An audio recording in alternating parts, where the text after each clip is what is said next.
Ready?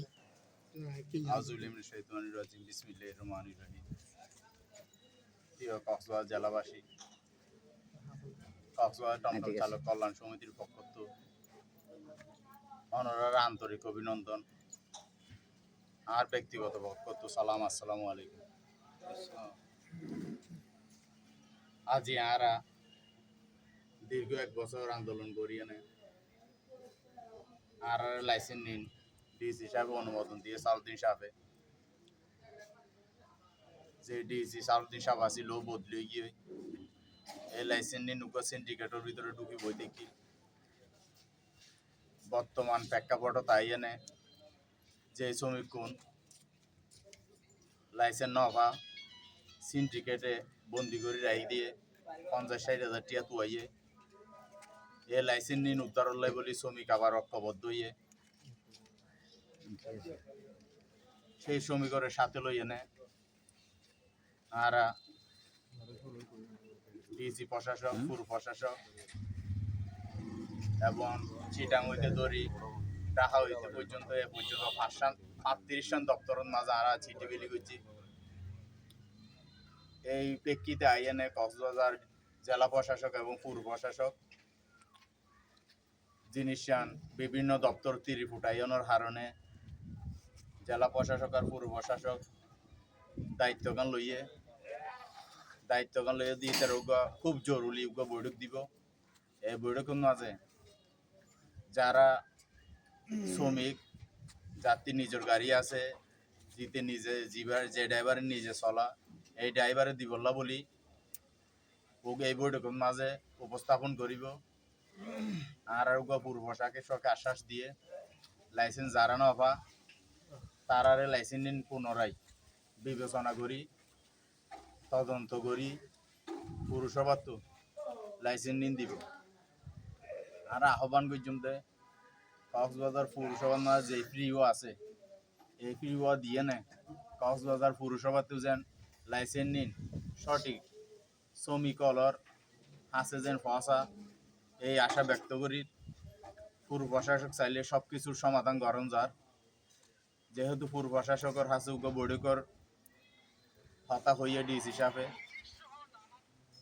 আমি আরও জানাইতে চাই যারা টমটম চালক সঠিক গাড়ি আছে তারার অধিকার ইয়ানল্লা বলে গত হালিয়া জেলা প্রশাসক পুরসভার মাঝে তদন্ত করিবলাই আইসি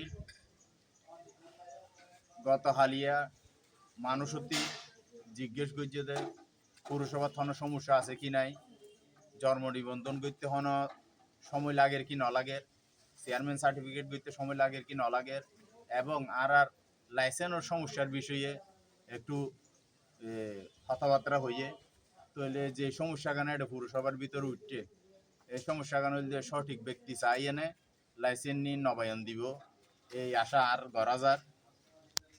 আর সকালে ডিসি সাহেবের অফিসত আর পুর প্রশাসকের অফিসত আর ফাইল জমা দিই এই ফাইলটা জমা দেওয়ানোর প্রেক্ষিতে পুর প্রশাসকের আর দেখা করছি আল ইমরান স্যারের লই আল ইমরান স্যার হতে ঠিক আছে আমরা এটা বৈঠক বসবো এটা খুব দ্রুত আমরা আপনাদের যেই লাইসেন্সগুলো ড্রাইভার পায় নাই যারা বঞ্চিত হয়েছে তাদের জিনিসগুলো তাদেরকে দিব।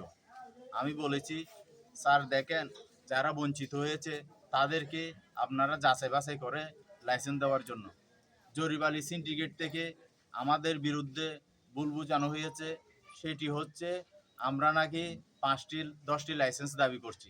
তো আমি পুর প্রশাসকে স্যারকে বললাম আমরা 5-10টা লাইসেন্স কোনো দাবি করছি না সেটা আপনাকে ভুল বোঝানো হয়েছে।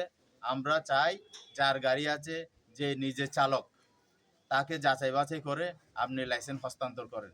যেমন কি আজকে সিন্ডিকেটের মাধ্যমে লাইসেন্সগুলো রাস্তায় এসেছে সঠিক ড্রাইভার গাড়ির মালিক পায় নাই যেহেতু পায় নাই তারও একটা গাড়ি বেড়ে গেছে যারা এই সিন্ডিকেটের লাইসেন্সগুলো বিক্রি করে দিয়েছে সে কিন্তু লাইসেন্স কিনে গাড়ির মাঠের মধ্যে রাস্তাঘাটে নামিয়েছে।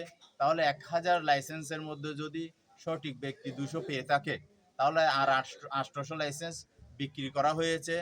তাহলে এই বিক্রি করা লাইসেন্স যে পেয়েছে সেই একটা গাড়ি নিয়েছে, তাহলে 800 গাড়ি বাড়লো। তো এটার কারণে কক্সবাজার পৌরসভার মধ্যে যানজটের সংখ্যাটাও বাড়লো।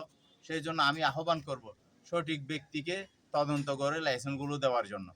যেন যে বলা হয়েছে আমরা 5টা 10টা চাচ্ছি, আমরা 5টা 10টার কোনো কথা বলি নাই এখানে। আমরা একটা চেয়েছি। আমি যেহেতু নিজে ড্রাইভার, আমার নিজের গাড়ি আছে, আমি একটা লাইসেন্স দাবি করেছি। সেই কারণে যদি 5টা 10টা হয়, আমরা 5টা 10টা কক্সবাজার পৌরসভা থেকে যেন এইরকম কাউকে না দেয়, এই আহ্বানও করব। কারণ সিন্ডিকেটের মাধ্যমে যাদেরকে 20টা 10টা বিক্রি করা হয়েছে তাদের থেকে যেন লাইসেন্সগুলো বাতিল করা হয়। পুরাতন লাইসেন্স যেগুলো ছিল সেই লাইসেন্সের মালিক যারা ছিল তারা গাড়ি এনে লাইসেন্স পৌরসভা থেকে লাগিয়ে নিয়েছিল। তাহলে আমরাও পৌরসভার মধ্যে গাড়ি নিয়ে সঠিকভাবে তদন্ত সাপেক্ষে দিয়ে আমরাও নিজেরাই লাগিয়ে আনবো। এই আহ্বান করব কক্সবাজার পৌরসভার এবং পৌর প্রশাসকের প্রতি। ধন্যবাদ। আসসালামু আলাইকুম।